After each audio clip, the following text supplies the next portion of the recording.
El 27 de octubre de 1997, un extraño objeto abandona las dependencias del Museo Británico de Londres.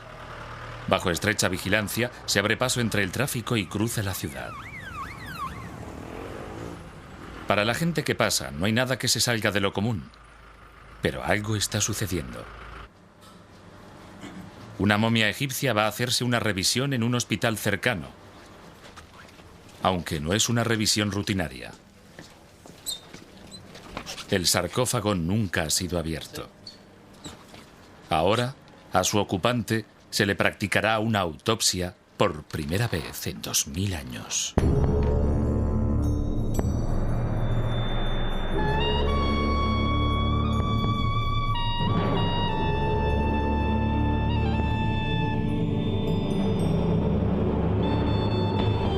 Egipto.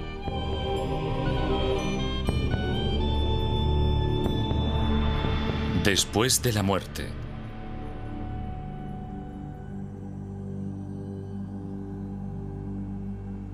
En una sala especial del Real Hospital de Otorrinolaringología de Londres están a punto de desenvolver una momia, utilizando la última tecnología.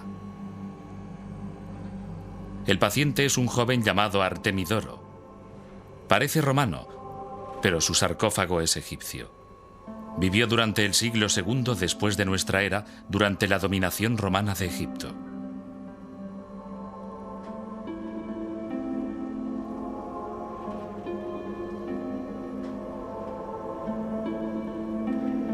En el pasado, desenvolver a una momia significaba normalmente destruirla, y los rayos X solo mostraban su esqueleto.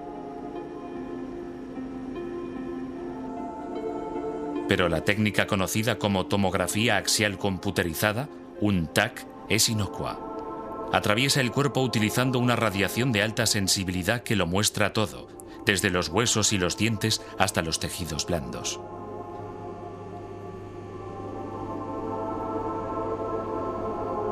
El resultado es una serie de secciones transversales de los cadáveres.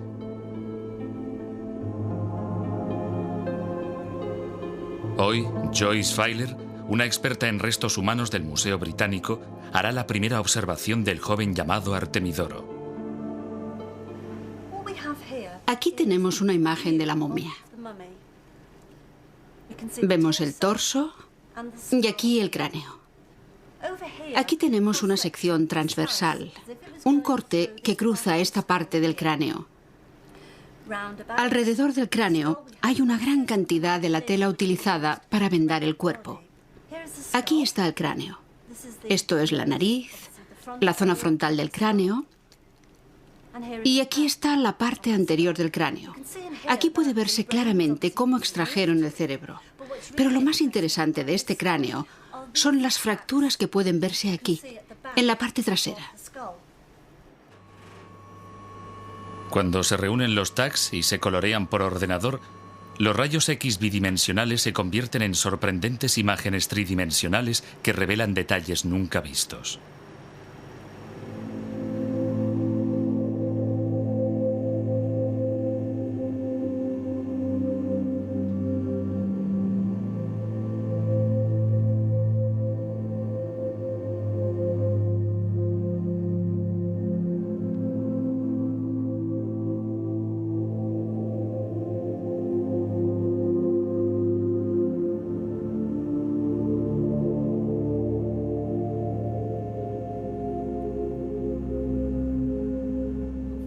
En el Instituto de Otorrinolaringología de la Universidad de Londres, donde se recogieron las imágenes, Joyce Feiler y el cirujano Gaz Alusi están examinando la momia para descubrir cómo fue embalsamado Artemidoro.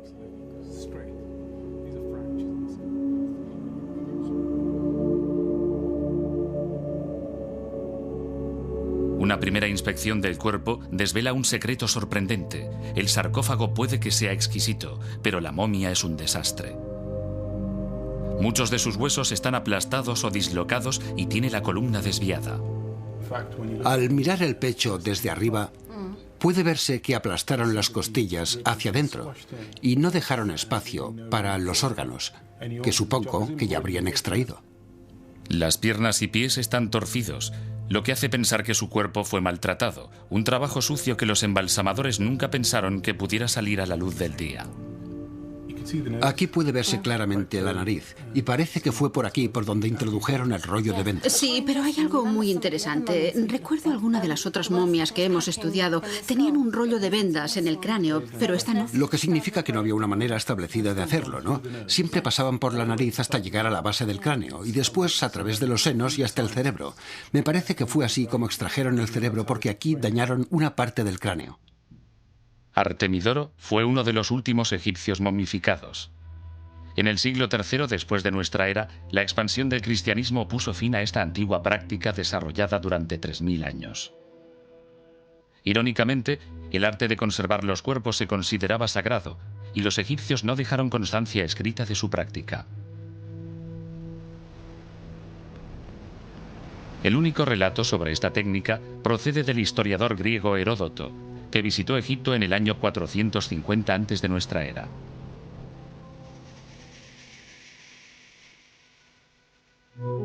El gran sacerdote que representaba a Anubis, el dios de los embalsamadores, presidía el ritual mientras se entonaban los sortilegios que la ocasión requería.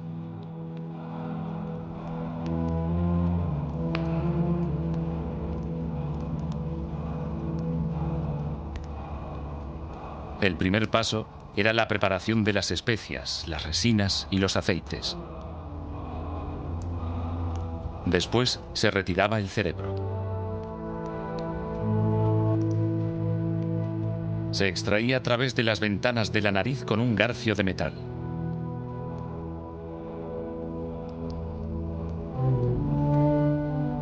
Entonces se vertía aceite caliente, una mezcla de resina y cera de abeja, dentro del cráneo, donde debía solidificarse.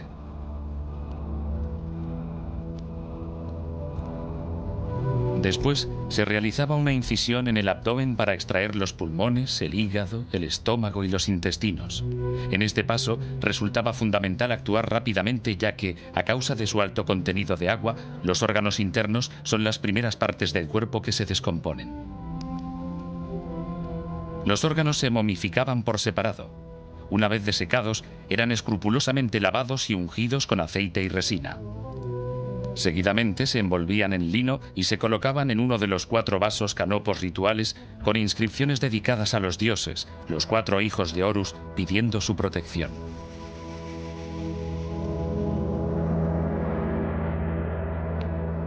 El corazón era considerado la sede de la sabiduría y se dejaba en su sitio. Los riñones, en cambio, eran ignorados, ya que se desconocía su importancia. Después se cubría el cuerpo con natrón, un conservante natural formado por una mezcla de carbonato sódico y cloruro sódico que tenía la misión de extraer la humedad de los tejidos.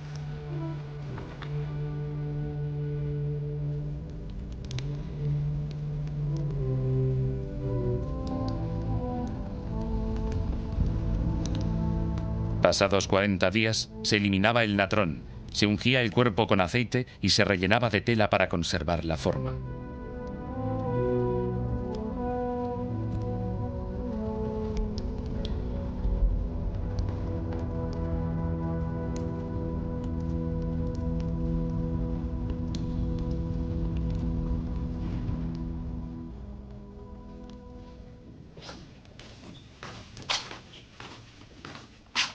John Taylor, un experto en momificación del Museo Británico, tiene pruebas de la depurada técnica de los embalsamadores.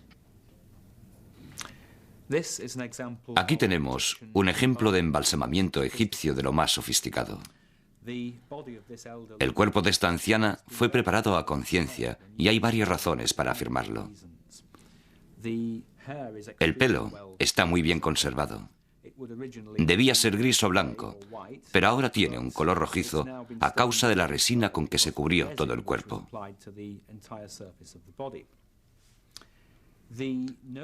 La nariz conserva su forma original, indicación clara del cuidado de los embalsamadores. Aquí tenemos la incisión que el embalsamador realizó en el flanco para extraer los órganos internos. Las manos, y especialmente las uñas, están muy bien conservadas.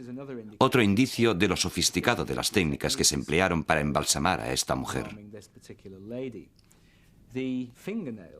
Las uñas de las manos se mantuvieron en su posición, envolviendo cada dedo con unas finas tiras de lino, algo que no sucede con todas las momias y que muestra el concienzudo método de los embalsamadores.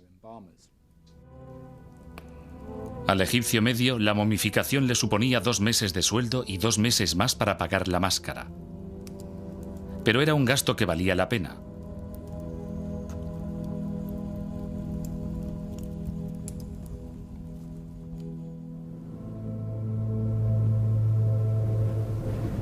Los egipcios creían que el espíritu de una persona sobrevivía después de la muerte, pero necesitaba alimento. Si el cuerpo quedaba irreconocible, el espíritu pasaría hambre y su vida en el más allá correría peligro. Una momia era una póliza de seguros contra el olvido.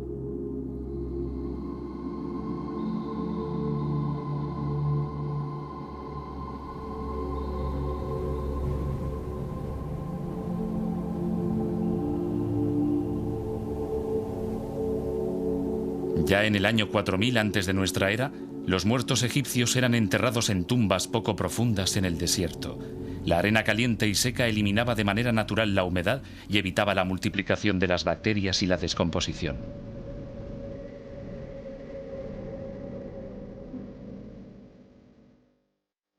Más tarde, cuando las ceremonias se volvieron más complejas, se pusieron los cadáveres en cámaras profundas, pero sin el calor seco de la arena del desierto, la descomposición era inevitable. Para conservar el cuerpo, los egipcios tomaron ejemplo de la naturaleza y desarrollaron el arte de la momificación.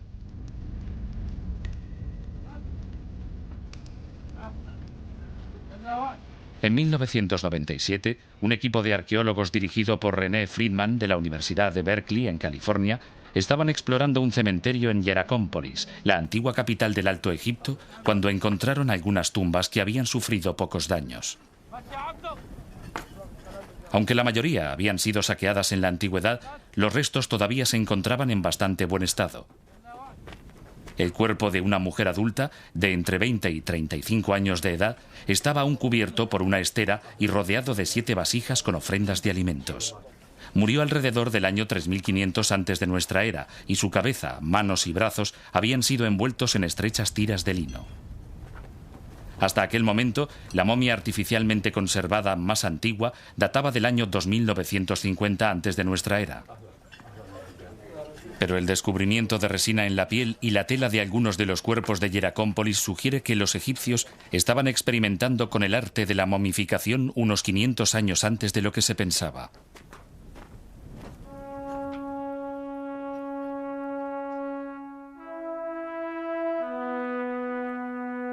Con el tiempo, mejorarían su técnica. En el Museo Egipcio de El Cairo se encuentra la más extraordinaria colección de momias jamás reunida en una sala. Aquí descansan 11 momias reales de 3 dinastías que comprenden 500 años. Como gobernantes de Egipto, recibían lo mejor que podían dar de sí sus embalsamadores.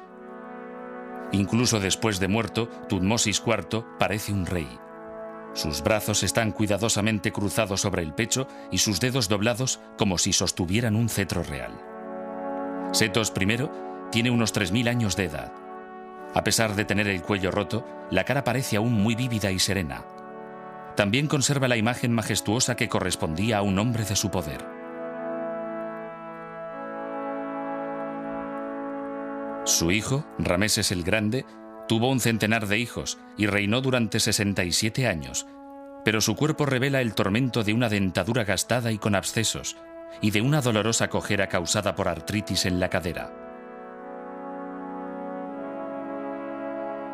El cuerpo de Rameses V está tan bien momificado que incluso conserva una erupción cutánea que puede atribuirse a la viruela, una enfermedad vírica mortal.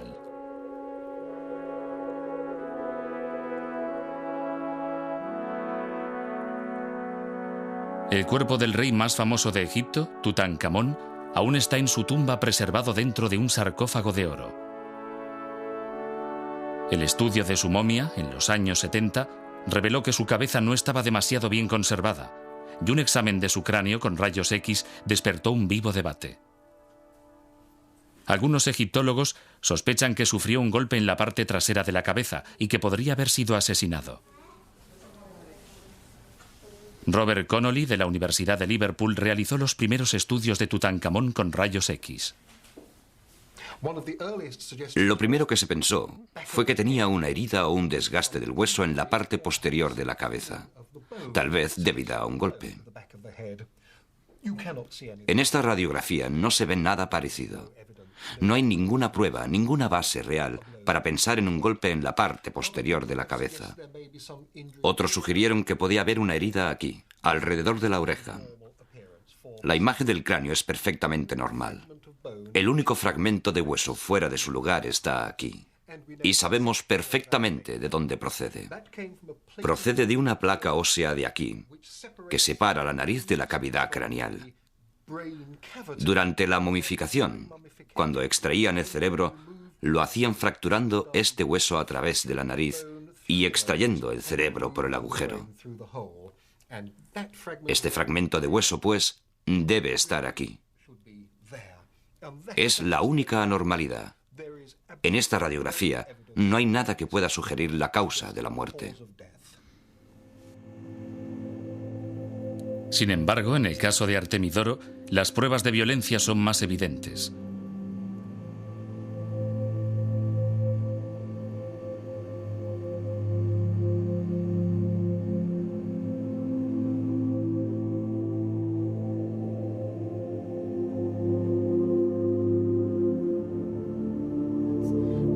Mirando los tags, Joyce Feiler y Gus Alusi percibieron varias grietas que proceden de lo que parece una herida en la parte posterior del cráneo.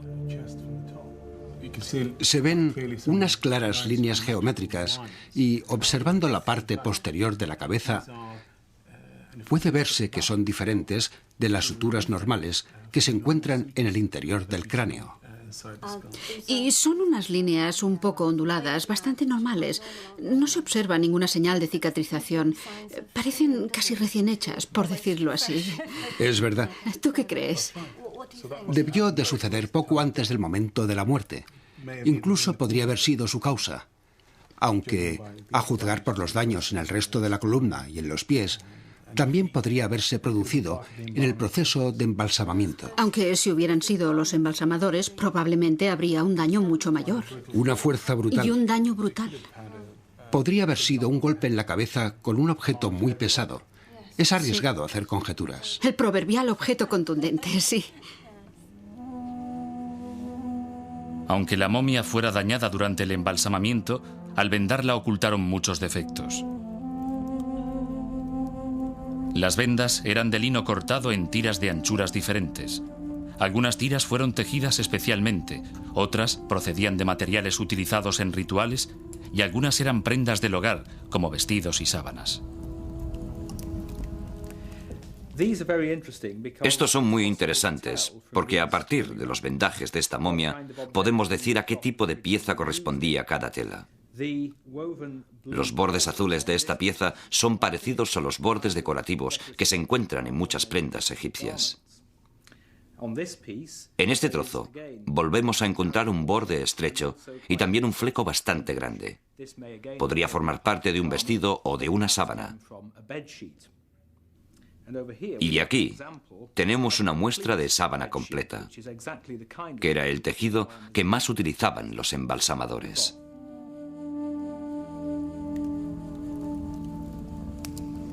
El torso se vendaba en capas de varios centímetros de anchura.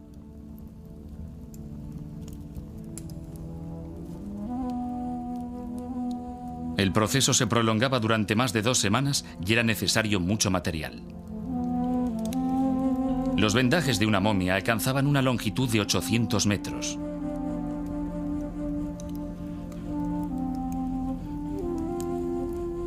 Entre las capas de vendas se escondían amuletos en lugares específicos del cuerpo. En algunas momias se han hallado muchos. Solo Tutankamón tenía 143, bastantes de oro. Algunos eran imágenes de los dioses, otros símbolos de eternidad y fuerza. Pero el más importante era un escarabeo situado sobre el corazón. Casi siempre era de una piedra verde muy compacta y representaba el renacimiento. Un sortilegio escrito en el reverso aseguraba a su propietario que su corazón no le traicionaría el día del juicio. «Oh, corazón mío, que me dio mi madre, no prestes testimonio contra mí», rogaba el difunto.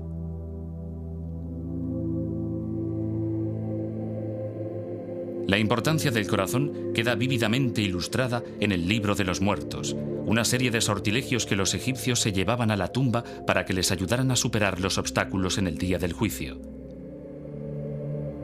Ante 42 jueces, el fallecido debía probar su derecho a ingresar en el paraíso. Basándose en la creencia de que saber sus nombres era tener poder sobre ellos, el sortilegio número 125 contenía instrucciones detalladas sobre la forma de dirigirse a cada uno de los jueces. «Te conozco y sé tu nombre. Tu nombre es Señor de la verdad», anunciaba el difunto. Después, el difunto se declaraba inocente de 42 crímenes terribles, mientras el corazón esperaba ante la diosa de la verdad. El chacal Anubis, guardián del mundo subterráneo, observaba la balanza, mientras Tot, el dios con cabeza de ibis, se preparaba para dejar constancia del resultado. El monstruo Amit, mezcla de cocodrilo, león e hipopótamo, esperaba, preparado para comerse el corazón cargado de pecados. Si el difunto se consideraba digno, Horus le presentaba a su padre, Osiris, el señor del mundo subterráneo. Convertido en inmortal, una máscara de oro colocada sobre su cara le garantizaba la vida eterna.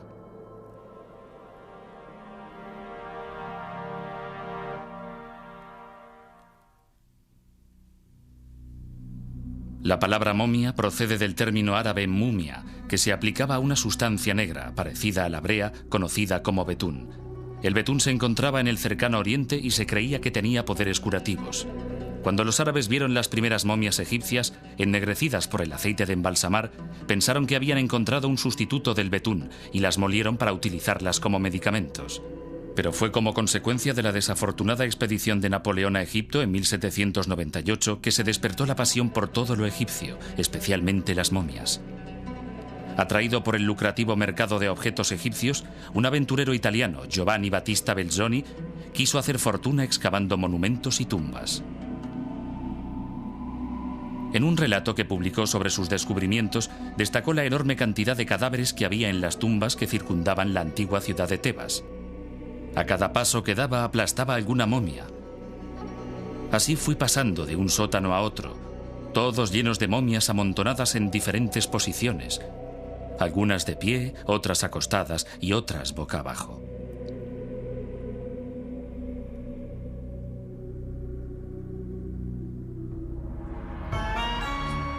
En el siglo XIX, las momias eran tan populares que no era raro que los jóvenes aristócratas que iban a Egipto volvieran con una momia como recuerdo. Y después enviaban una invitación a sus amigos. «A las 2:30 desenvolveremos una momia de Tebas», reza una de ellas.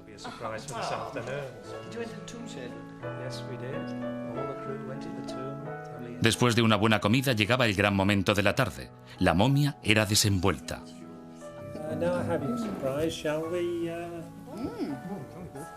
Aunque fuera un sacrilegio, el público se emocionaba ante la posibilidad de ver la cara apergaminada de un egipcio del tiempo de los faraones.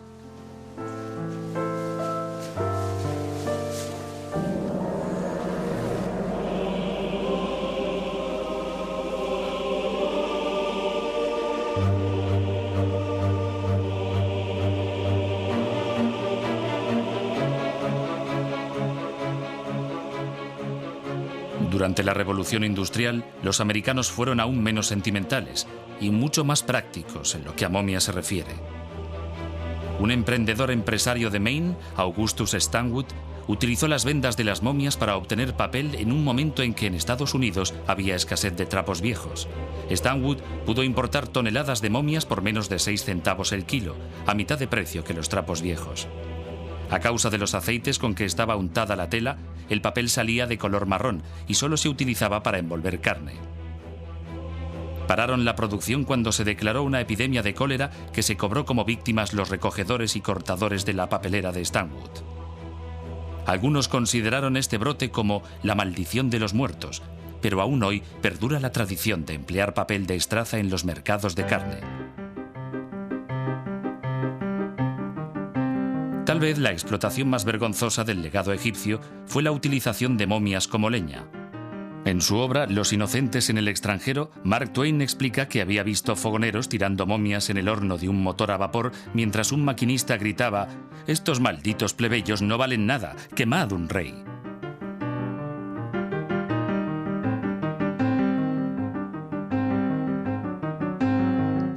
Pero lo que para un hombre es un chiste, para otro es inspiración.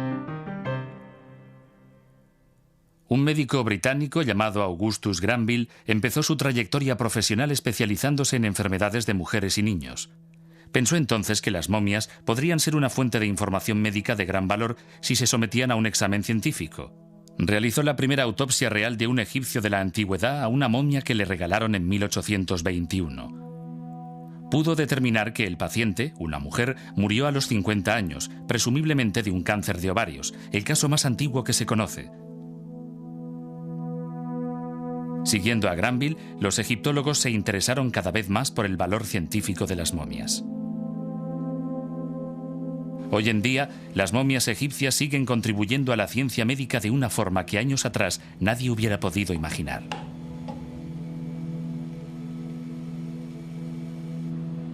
En la Enfermería Real de Manchester, una momia anónima de mujer, identificada con el número 1766, está siendo preparada para un estudio único. La responsable es Rosalie David, una de las mayores autoridades en momias y enfermedades antiguas. Hoy, como parte del célebre proyecto Momia de Manchester, la 1766 está siendo examinada por primera vez con los instrumentos de radiodiagnóstico más potentes del mercado. Su exquisito sarcófago fue recubierto con oro y piedras semipreciosas, pero lo que contiene es mucho más valioso para la ciencia médica.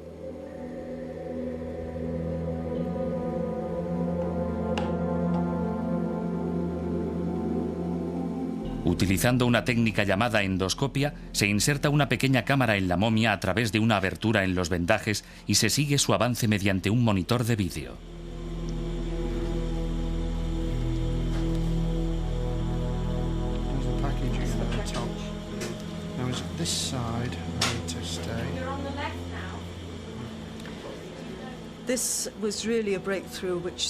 El equipo de Manchester fue pionero a mediados de los años 80 en esta revolucionaria técnica que nos permite examinar las momias y tomar muestras para ser estudiadas sin destruir nada.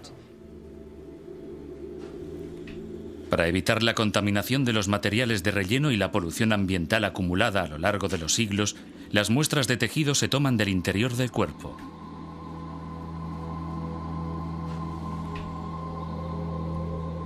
Estas muestras son fundamentales para estudiar las antiguas enfermedades, pero el equipo también ha empezado una investigación a largo plazo sobre el uso de calmantes en el antiguo Egipto. Aunque la máscara dorada de la momia 1766 sugiere que era de una familia acaudalada, podría haber contraído una enfermedad parasitaria muy dolorosa y mortal. Si fue así, es muy posible que le dieran calmantes para aliviar su sufrimiento. Aunque no se ha probado su existencia, en las pinturas de tumbas egipcias han aparecido adormideras, lo que hace pensar que drogas como el opio pudieron ser utilizadas mucho antes de lo que se creía. Se han encontrado, además, vasijas con forma de adormidera, consideradas como recipientes para el opio, lo que sugiere que existía un amplio comercio. La posibilidad de que los egipcios usaran drogas como calmantes intriga al anestesista Dave Council, un especialista del proyecto Momia de Manchester. Se ha demostrado que drogas como el opio estaban muy extendidas hacia el inicio de nuestra era. Hay documentos que describen la cosecha de opio, su uso como calmante e incluso sus efectos secundarios y los problemas de adicción derivados de la droga. Lo que no sabemos es cómo era utilizado antes de nuestra era.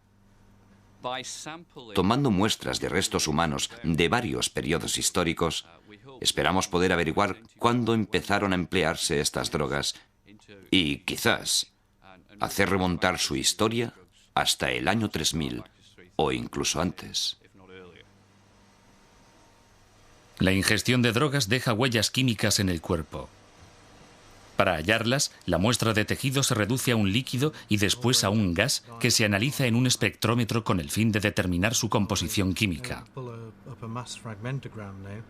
Si hubiera algún narcótico, se detectaría, incluso en pequeñas proporciones. Esta técnica también permite saber si se administraron drogas en vida de la persona o si son productos resultantes del proceso de momificación. Las drogas que nos interesan son las drogas fuertes y poderosas, extraídas de plantas que aún utilizamos en la medicina moderna. Drogas como la morfina y la codeína, que son poderosos calmantes derivados de la adormidera. También nos interesa el cannabis, que procede del cáñamo, planta que ya podía encontrarse en Egipto alrededor del año 3000 antes de nuestra era, porque sabemos que la utilizaban para hacer cuerdas.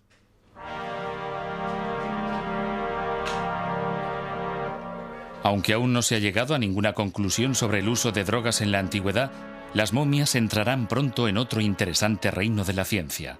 En su interior hay fragmentos inestimables de ADN, todos ellos con posibles pruebas del origen de enfermedades mortales. Los investigadores esperan que, estableciendo su evolución, puedan hallarse antídotos para la malaria y la hepatitis, y así estas antiguas enfermedades podrían ser erradicadas algún día.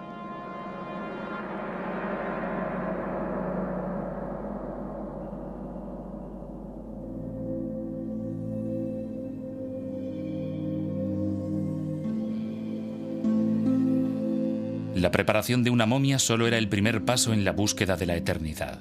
El funeral seguía una serie de ceremonias preestablecidas que empezaban con una procesión desde el hogar familiar.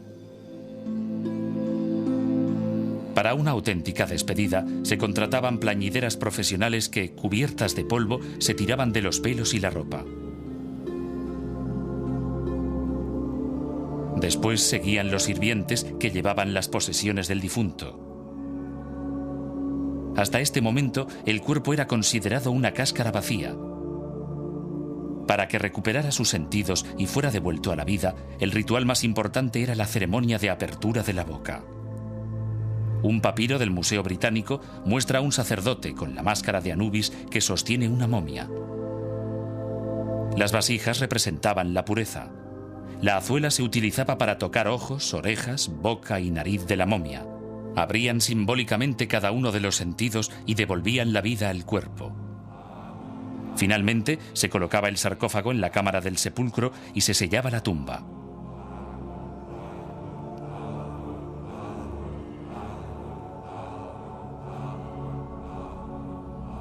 Por lo general, en las pinturas de las tumbas, los propietarios y sus familias aparecen saludables y en la flor de la vida. Pero sus sirvientes y obreros muestran una gran variedad de penalidades que reflejan la dura realidad de la vida.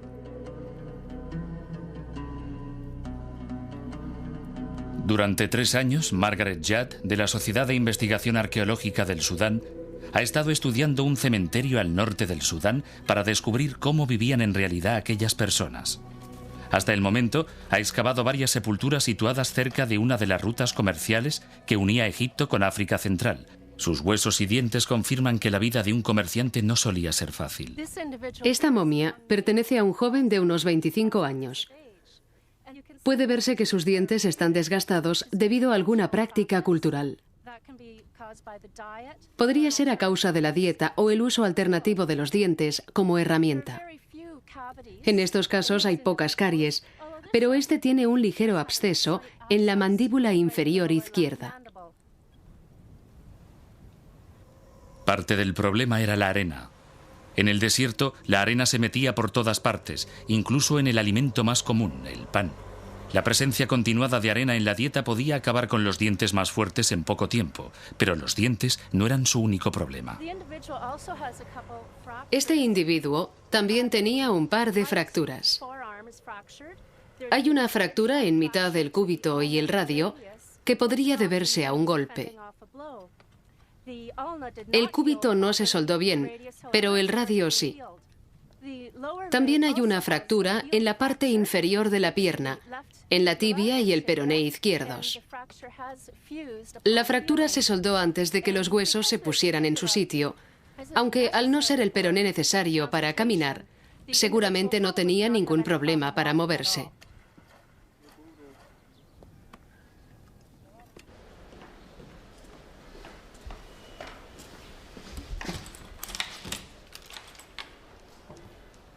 La Facultad de Medicina de la Universidad de El Cairo tiene una de las mayores colecciones de restos humanos del antiguo Egipto.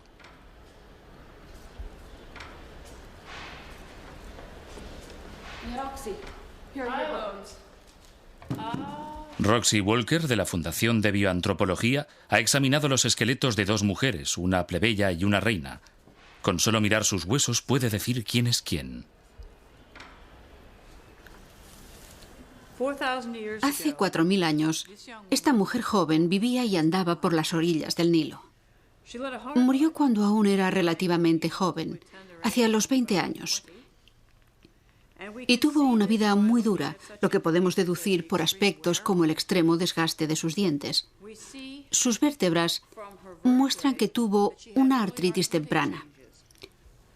Es algo que encaja con la tarea de llevar pesadas cargas y con las posturas dolorosas que debía adoptar para moler grano. Si miramos los huesos de su antebrazo, vemos que la circunferencia es muy robusta y presenta varias estrías en los puntos de unión con los músculos superiores del brazo. En cambio, si comparamos su húmero izquierdo con el de esta otra mujer, que murió cuando tenía entre 18 meses y 2 años menos, apreciamos que el húmero de esta última es más grácil.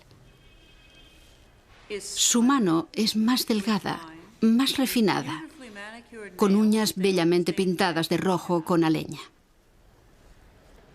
Se desconoce la identidad de la primera mujer, pero sabemos que la segunda era la reina Ashait. Sus cabellos estaban arreglados con esmero. Algunas escenas muestran cómo las sirvientes peinaban cuidadosamente a las reinas. El pelo era una de las grandes preocupaciones de la élite. Un problema habitual del antiguo Egipto eran los piojos. Contra lo que suele pensarse, los piojos no son producto de una mala higiene. Solo viven en mechas de pelo limpio y sano unidas al cuero cabelludo. La presencia de piojos hace pensar que los egipcios se lavaban el pelo a menudo. Para evitarlos, algunos se peinaban con frecuencia y utilizaban aceites. Otros se cortaban el pelo muy corto y utilizaban peluca. Las pelucas eran tan populares entre hombres como entre mujeres y se valoraban como un símbolo de categoría social. Había una gran variedad de estilos donde escoger y los egipcios se cambiaban de peluca como de sombrero.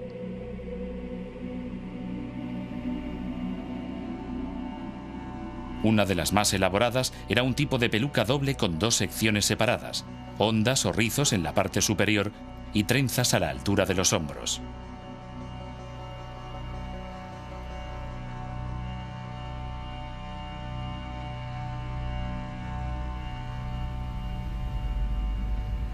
Joan Fletcher, de la Universidad de Manchester, se ha dedicado a estudiar las trenzas antiguas.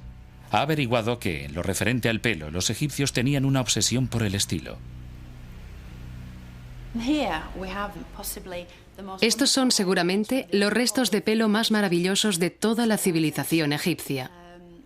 Tenemos el pelo de una pareja que vivió hace unos 3500 años. Este es el pelo de un joven que murió entre los 30 y los 35 años. Y ahora la mejor pieza. El pelo de su mujer, que murió bastante mayor, entre los 55 y los 60 años. En la parte superior podemos ver su pelo natural en bastante buen estado. Al final de su vida ya había encanecido mucho y las peluqueras, tras su muerte, lo mezclaron con pelo falso, extensiones de pelo humano que fueron trenzadas con mucho cuidado. El estilo es claramente artificial, muy adornado, el llamado estilo Hathor. Esta mujer se preocupó mucho de llegar al más allá con sus mejores galas. Su peinado, un conjunto de trenzas y rizos falsos, fue copiado de las esculturas de Hathor, la diosa de la belleza. Los rizos llegaban hasta el pecho y se mantenían con un fijador hecho con cera de abejas. La atención que se le prestaba al pelo era tan importante en la muerte como en la vida. La última apariencia física de un egipcio en la tierra era el preludio de la eternidad. Aunque ir arreglado no era una garantía de inmortalidad, algunos la alcanzaron de la manera más inusual.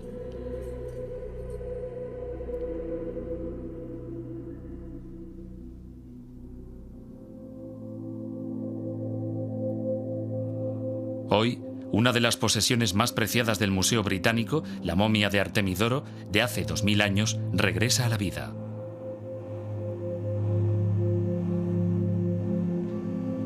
Terminada su autopsia, el museo está ansioso por ver si el rostro que aparece en su sarcófago es un retrato idealizado o una representación verdadera del joven egipcio. Para saberlo, Joao Campos, del Instituto de Otorrinolaringología de la Universidad de Londres, combina su conocimiento de anatomía humana con la tecnología informática para reconstruir su aspecto. Empezamos con un modelo tridimensional del cráneo de la momia que procede de los tags, y basándonos en este modelo, señalamos una serie de puntos de referencia. Después añadimos una capa de tejidos blandos en cada punto, ya que varía según la localización.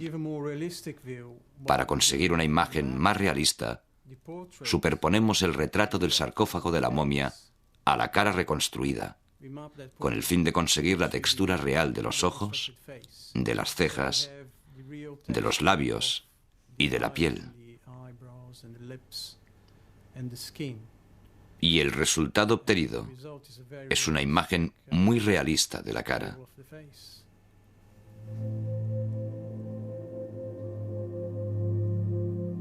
Parece que el auténtico Artemidoro haya perdido el color rosado de la juventud. Su cara se nos presenta más llena y más robusta.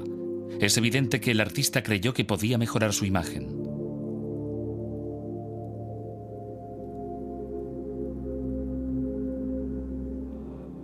En las 2 décadas anteriores, momias como la de Artemidoro han sido sometidas a rayos X. Han sufrido pruebas, autopsias y análisis para satisfacer nuestra curiosidad sobre el antiguo Egipto.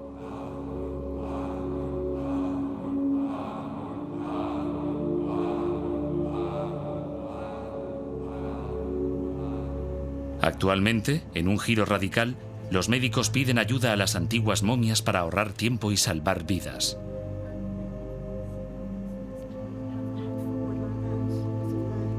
Gas Alusi es un especialista en cirugía del oído, una técnica peligrosa y difícil. A causa de la posibilidad de dañar los delicados huesos del cráneo, ha estado buscando una nueva manera de aumentar la seguridad. Hemos investigado la forma de minimizar el riesgo asociado a este tipo de cirugía, de mejorar la seguridad y de reducir el tiempo empleado en la operación.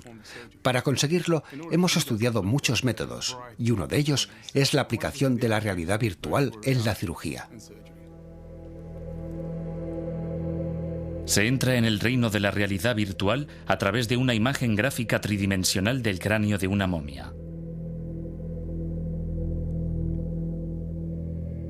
Por primera vez, tags como estos permiten a los médicos explorar detalladamente el paisaje interior de un oído y realizar los preparativos preliminares antes de la operación. Este tipo de datos no pueden sacarse de tags efectuados a pacientes debido a la gran cantidad de radiación que se necesita para producir imágenes de tan buena calidad. Cuanto mayor es la radiación, más detalladas son las imágenes, pero también hay mayor riesgo de dañar el tejido vivo. Con el fin de obtener buenas imágenes sin dañar a los pacientes, los hospitales utilizan momias para ajustar sus escáneres. En 1995, la maldición de la momia se ha convertido en una bendición. Para Yolanda Sykes y su hijo, Christopher, una visita al Museo Británico de Londres es más que una diversión.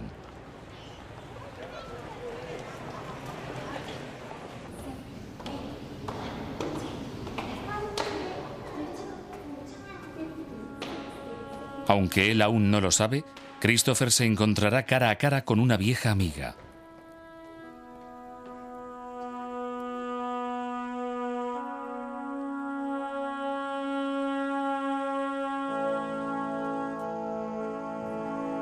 Durante un embarazo anterior, su madre desarrolló una enfermedad llamada preeclampsia, que puede causar una atrofia del feto. Cuando llegó Christopher, los médicos del hospital de St. Thomas decidieron controlarlo en el seno materno usando una técnica que empezó a utilizarse para analizar las momias del museo, aunque adaptada a una máquina de ultrasonidos. La técnica se perfeccionó en una sacerdotisa egipcia que recibe el apodo de Jenny. Cuando eras un bebé en mi barriga, en el hospital te hicieron unas fotos especiales y usaron la misma máquina para hacer fotos que habían usado con Jenny. ¿Sabes cuántos años tienes, Christopher? Casi 3 años. Pues Jenny tiene 3000.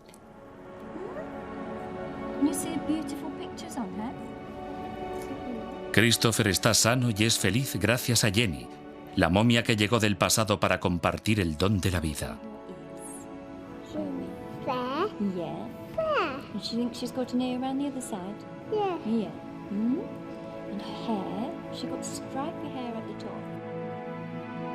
Hoy las momias ya no son curiosidades exóticas, monstruos legendarios o simples obras de arte. Hoy los muertos colaboran con los vivos en el umbral del futuro.